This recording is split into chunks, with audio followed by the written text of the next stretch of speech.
Bonjour, c'est Frédéric de iVisible. Pour ceux qui ne connaissent pas ma chaîne, je vous encourage à consulter mes vidéos précédentes et surtout mon site internet en cliquant sur le lien dans la boîte de description de cette vidéo sur YouTube.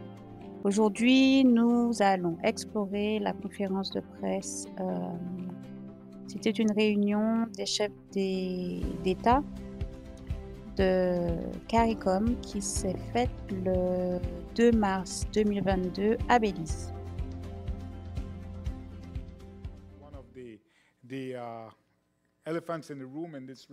Monsieur, nous savons qu'il y a un énorme problème dans cette région qui sont les obstacles au commerce.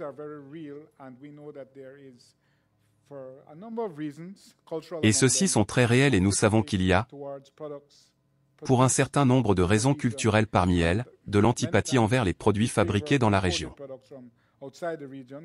Et souvent, nous privilégions les produits importés de l'extérieur de la région. Nous connaissons bien le cas judiciaire de la CCJ de Belize et de Trinidad concernant le sujet du sucre importé.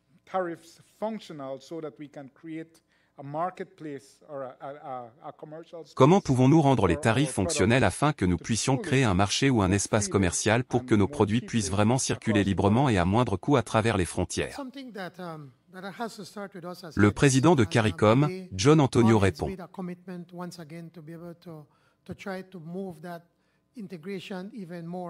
C'est quelque chose qui nous concerne et aujourd'hui nous nous sommes tous engagés une fois de plus, afin de faire avancer cette intégration plus rapidement. Parce que nous nous rendons compte qu'en faisant cela, notre population en bénéficie et nous devons également faire appel au secteur privé ou à des pays individuels. Comme vous l'avez souligné avec le sucre.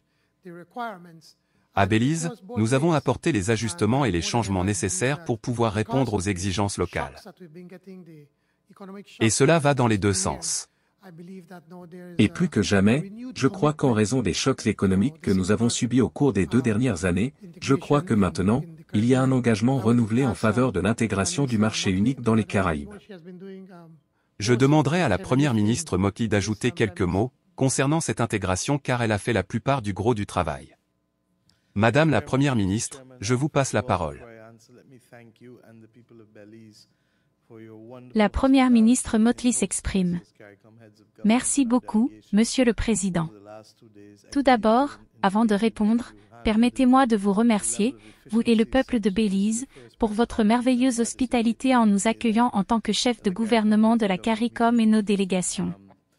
Au cours des 2 derniers jours, il m'a été indiqué que vous l'avez géré avec un certain niveau d'efficacité. Permettez-moi de dire, afin de donner un contexte, que les résultats de 25 par 25 ont été obtenus à la suite de la réunion des ministres régionaux de l'agriculture à Bridgetown en 2018.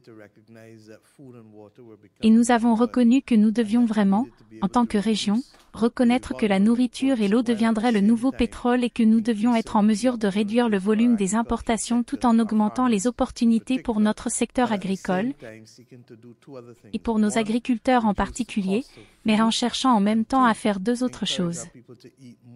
Premièrement, réduire le coût de la nourriture et encourager nos peuples à manger plus d'aliments cultivés localement. Ce qui serait meilleur pour eux et ce qui nous aiderait à réduire les factures essentiellement liées à la lutte contre les maladies chroniques non transmissibles sur du moyen et du long terme. Il y a trop de diabète, il y a trop d'hypertension. Il y a trop d'AVC, toutes ces choses auxquelles nos populations sont confrontées.